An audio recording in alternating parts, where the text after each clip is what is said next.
I've been absolutely bombarded by people this year asking me to do a video on the Soyuz Lakeside preamps. I finally have a pair here, so I will oblige.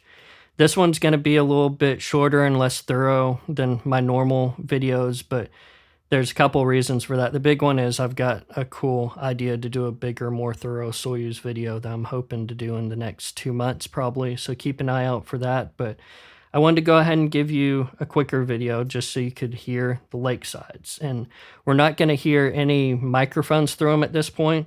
I am going to pass a bunch of line level signals through the Lakesides because that's usually a good starting point that I kind of start with when I'm listening to a new preamp and getting to know it. Passing line level signals can be a great way to hear the color and the sound of that preamp. But I do want to point out another big factor in preamps, in my opinion, is hearing that interaction between the mics and the preamp and the impedance interaction and all that. So I think that's important. I will be doing that at a later date, but this is a good starting point. About a year ago, I did a video on my favorite mics under $1,000. One of those was the Soyuz 1973, so I figured we'd just keep this all Soyuz mics. The 1973 is a transformerless, cleaner mic by Soyuz standards at least, so we'll color it up with the Lakesides.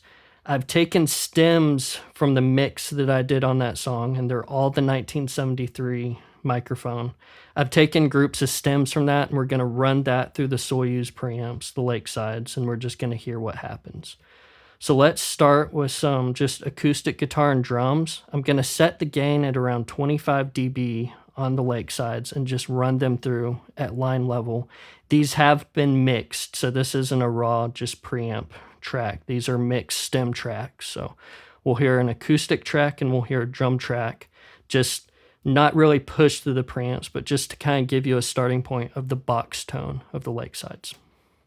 But before we go any further, I think it might be a good idea for us just to walk through the basic layout of the Lakesides. It's not too difficult, it's pretty basic, but still, good idea to start here before we start hearing things. We've got a DI switch if you want to use the built-in DI that's on the front. It's 1/4 inch, you can run bass, you can run synths, any other 1/4 inch tracks. Phantom power, and then phase reverse, useful for drums usually. Now what we'll be focusing on mostly is gain staging into this to hear how it sounds. When you keep the output all the way up and just gain stage into it regularly, I'm hearing a fairly clean preamp right out of the gate, but as you'll see, a lot of times I've usually got the output sitting at about noon as a starting point so that you can really drive into this a bit more. And I think this preamp really comes alive when you gain stage into it a little harder. You'll hear a little bit later, there's a lot of headroom in this guy. So again, don't be afraid to turn the output down and gain stage into it a little harder. Absolutely nothing wrong with that. This guy can take it. The other great feature is the detinted high-pass filter, and there are a ton of options here. You can go down all the way to probably around 40 hertz if I had to guess, I'm not sure off the top of my head, or go all the way up to 330. Now that might seem steep, but for ribbon mics, for close miking with ribbon mics, I'd like a steeper high-pass filter, so that's very much appreciated. Even some of Soyuz's large caps, you get that up close on a boomy acoustic guitar, and I think you'll find that these are going to be really useful. I'm not going to focus on those in this video. Mostly with high-pass filters, I'm actually using those to kind of determine how I'm placing mics, so I might get the mic a little closer to a source. I like the high-end response and balance, but the low-end might be a little bit out of control. I'll get the high-pass filter set to where I want and then shift the mic around just a little bit more. So to me, that's more useful during tracking. We'll stay away from it when we're passing line level signals.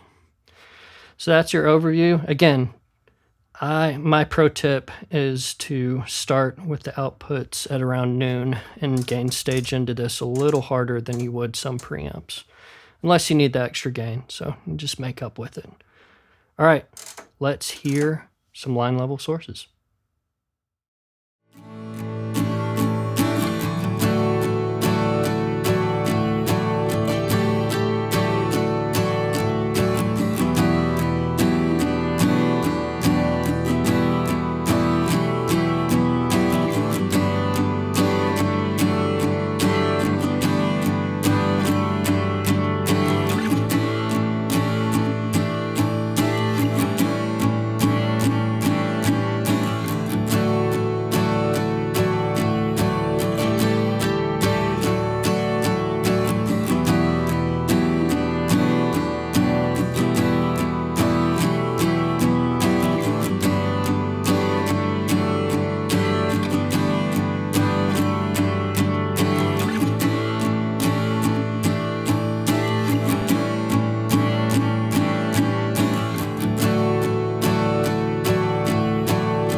My initial impressions of the Lakeside is that it can be a fairly clean, transparent preamp if you don't push it very hard. Just right out of the box, when you just run something through it and keep the output all the way up so you're not driving it too hard, right out of the gate, it kind of sounds classy to me. It's full range. It's fairly transparent, but just has a smidge of color. It's smooth on top. It's a classy sounding preamp right out of the box. But I think this thing really comes alive when you push it, and you can push these things really, really hard and get some cool harmonic distortion, but still have things sound, musical. It's pretty crazy how hard you can push these. If you're going to take a look at one of these, I would encourage you to just put the output at around 12 o'clock, 11 or 12 o'clock, and then just drive the input really hard. I've done vocals through these at this point where I was pushing like 50 dB on it and backing out up on the output, and it sounded great. So again, I'm not really looking to make these stems sound better as I'm pushing them through the Lakesides. In this case, I'm pushing the Lakesides harder so you can hear what happens to that signal. So some of these are probably going to sound musical and nice, but at some points you're probably going to hear some pretty noticeable harmonic distortion and hearing them pushed a little too hard. But again, this is not really a let's make things sound better with the Lakesides at this point. This is just, us trying to figure out what they can handle headroom wise and what happens when we push them harder. So let's listen to some stems pushed harder through the Lakesides.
This world creates a cycle of barely scraping by.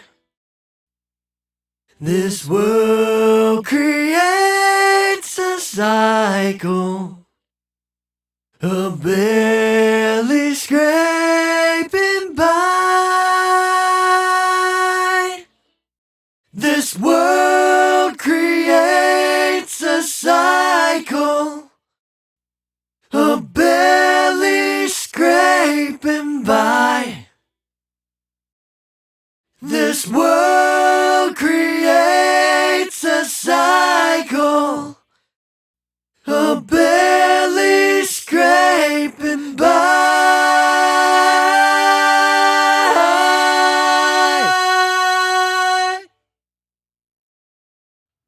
For this last set of stems, the drum tracks, I'm going to push these too hard. You're really going to hear what happens when you push transient material through these really hard. My opinion so far on the few sessions I've used them on, it's going to be really, really hard to keep these off snare and kick drum all the time. You can really drive individual close drum mics pretty hard. It sounds spectacular. Here is a waveform of the drum track. The original one is on top, and the one you're about to hear driven hard through the Lakesides is on the bottom. look at it's almost like a limiter. I mean, you really can shave a lot of transients off when you push into the Lakesides pretty hard. So let's listen to drums push through the Lakesides hard. This is too hard, but again, this is for science. We're just pushing it to its max to hear what happens.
Now that we've heard the drums push pretty hard through the Lakesides, I want to take all the clean digital stems from the mix and just push them as a mix through the Lakeside. So we're basically putting the Lakesides on the mix bus and pushing it pretty hard. Let's take a listen to that. This world creates a cycle of barely scraping by. This world creates a cycle of barely scraping by.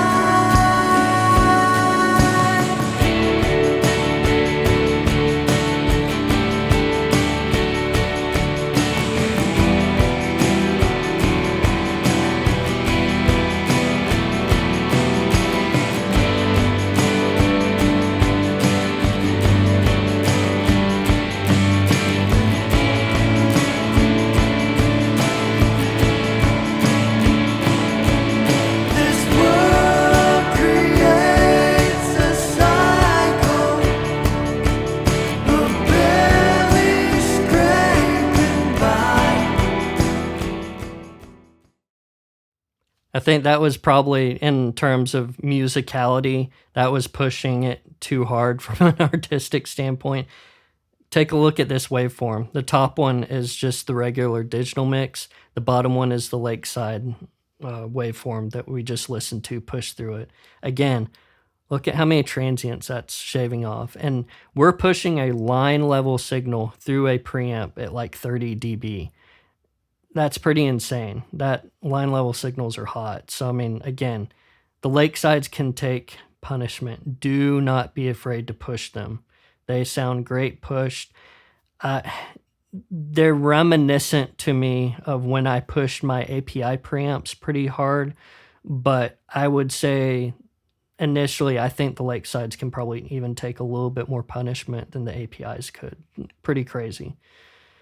So we've kind of built up to this point. I want to do a full song montage where we just listen to the full song going through the Lakesides.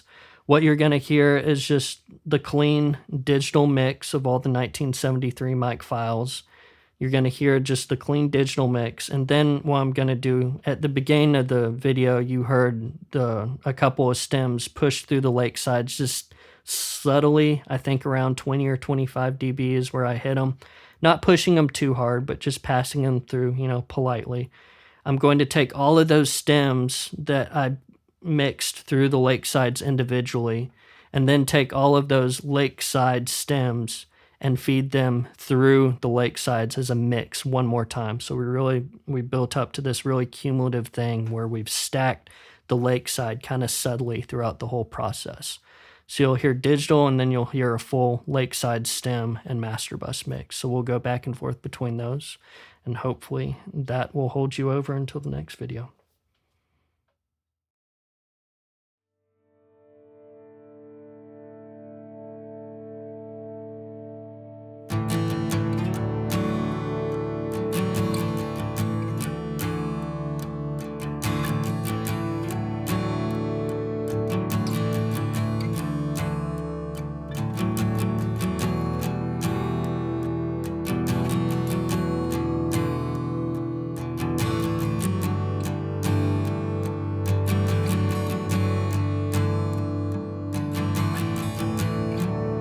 Sold another memory. It's all the dead can leave behind. This world creates a cycle of barely scraping by. I traded all my dead at 9 to 5. My bosses say I'm lazy. They wanna see me try. This world creates a cycle of barely scraping by. This world creates a cycle of barely scraping by.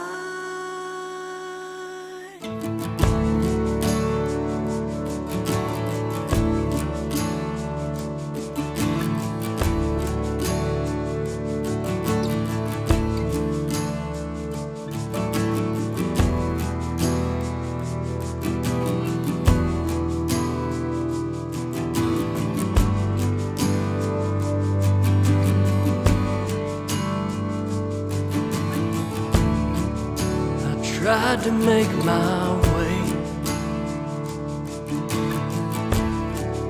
with a guitar in my hand, but those spotlights cost more money than I knew I'd ever have.